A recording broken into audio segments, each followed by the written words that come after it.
Espelho, espelho meu, existe alguém mais ansioso do que eu?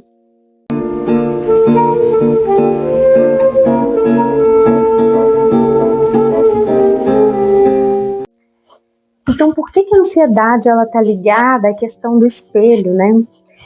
A ansiedade normalmente ela está articulada a uma questão da autoimagem, do que o sujeito ele espera de si próprio, né?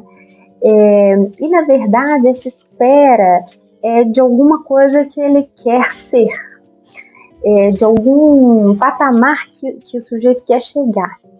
Então ele coloca ali um patamar, né, muito alto normalmente, e supondo que é isso que o outro quer dele, e ainda que ele diga que as pessoas, né, os pais, ou o chefe, ou o parceiro amoroso, seja lá quem for, ainda que eles digam que essas pessoas não exigem nada, né, as pessoas ansiosas, normalmente, elas pensam que o outro quer isso delas, né?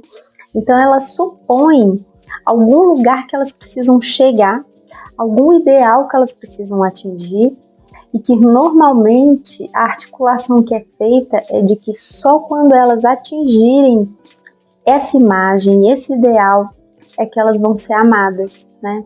Então a armadilha já está montada aí, porque começa um circuito quase que infinito, porque o sujeito nunca chega nessa imagem ideal que ele próprio criou, né? Que ele próprio supõe que é isso que o outro espera dele.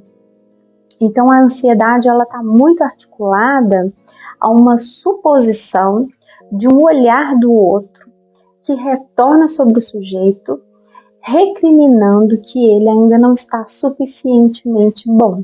E por que é que isso acontece, né? O Lacan ele vai falar sobre os 3 estágios do espelho, né? E esse ponto é muito importante porque o espelho é o lugar onde o sujeito se constitui, onde ele responde quem ele é. Ou seja, é só a partir da mensagem do espelho, exatamente como na história da Branca de Neve, não é? É só quando o espelho traz uma mensagem sobre quem o sujeito é, no caso da história, se ela é a mais bela ou não, e a partir da mensagem invertida do espelho, né? O espelho diz, não é, né? Tem uma outra que é mais bela. Espelho, espelho meu, existe alguém mais bela do que eu? Branca de Neve. Maldita! Eu sabia que seria ela com aquela pele. Tem também a... como é que chama aquela outra? É o quê? Hein? O que é? Tem outra? Como assim, gente? Peraí, deixa eu... E aí começa toda a trama da história, né? Quer dizer, é isso que a gente chama do super-eu. O espelho faz ali o lugar de dizer você ainda não chegou aonde você deveria ter chegado, né? É preciso um pouco mais e mais um pouco, né? Então a ansiedade é esse estar em alerta o tempo todo, pois não se chegou ainda no lugar que foi uma hipótese, né? O sujeito criou que aquele lugar é possível e que quando ele chegar àquele lugar, aí ele vai ser feliz, aí ele vai ter o reconhecimento das pessoas, aí ele vai ter o amor das pessoas, não é? E isso entra aí numa perspectiva infinita justamente porque é ilusória, né? A questão da imagem no espelho, ela é sempre ilusória, ela deixa um ponto que não se responde, né? Um ponto cego justamente, um ponto em que não se vê. Então o sujeito fica ali sempre tentando se reconhecer a partir do olhar do outro, né?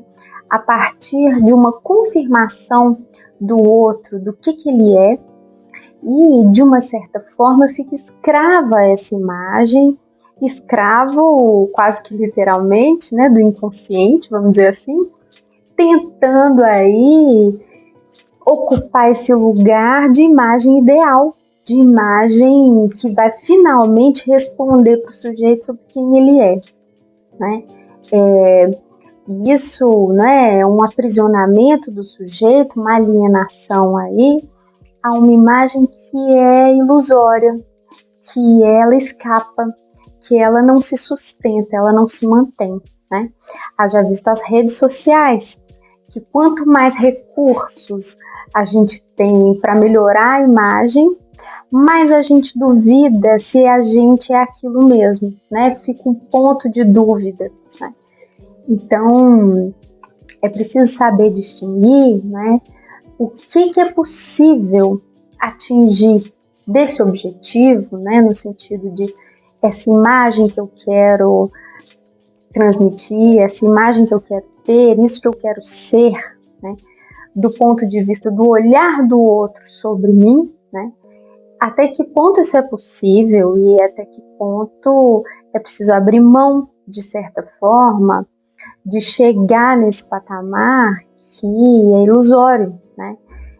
O Lacan vai dizer que o sujeito supõe o que o outro quer dele, né? Então, diante da pergunta, o que queres de mim? O sujeito responde através da fantasia e vai entrar ali num circuito ansioso para conseguir ocupar esse lugar, um lugar que de fato é imaginário.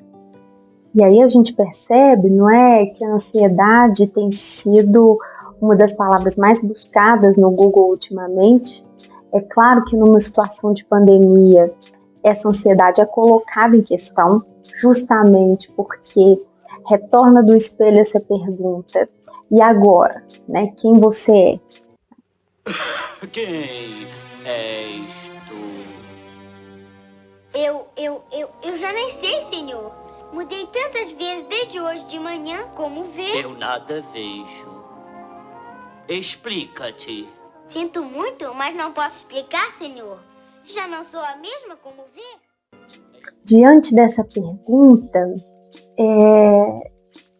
aparece então uma responsabilização do sujeito sobre o próprio desejo, né? Que é o que normalmente a gente faz numa análise. Uma análise serve para a gente se responsabilizar do próprio desejo, ao invés de ficar tentando servir ao outro, ficar tentando ocupar um lugar de perfeição para o outro, né? Ficar sempre supondo de que forma que esse outro vê, de que forma que ele é visto, né? Bom, se a gente está vivendo um período de uma extrema ansiedade em todos os sentidos, né, é preciso se perguntar, né, até que ponto essa ansiedade é alguma coisa que é, de certa forma, produtiva, que faz o sujeito produzir, né? Então, se você tem uma situação muito específica, né, um trabalho a realizar, uma viagem a fazer, alguma coisa nesse sentido, é natural, uma ansiedade que nos faz movimentar. A questão é quando, independente da situação, a ansiedade está ali sempre presente. E isso, então, tem relação com a forma como o sujeito se coloca no mundo, sempre esperando ter um reconhecimento do outro. Ele sente que ele está sempre aquém do que ele deveria ser, né? Então é como se esse espelho estivesse sempre respondendo: ainda não é você, ainda não chegou nesse lugar que deveria ocupar. E isso é massacrante, né? É preciso tratar. Então, que seja uma ansiedade que coloque em movimento e não que justamente trave o sujeito, que bloqueie o sujeito diante da ação e diante da própria imagem.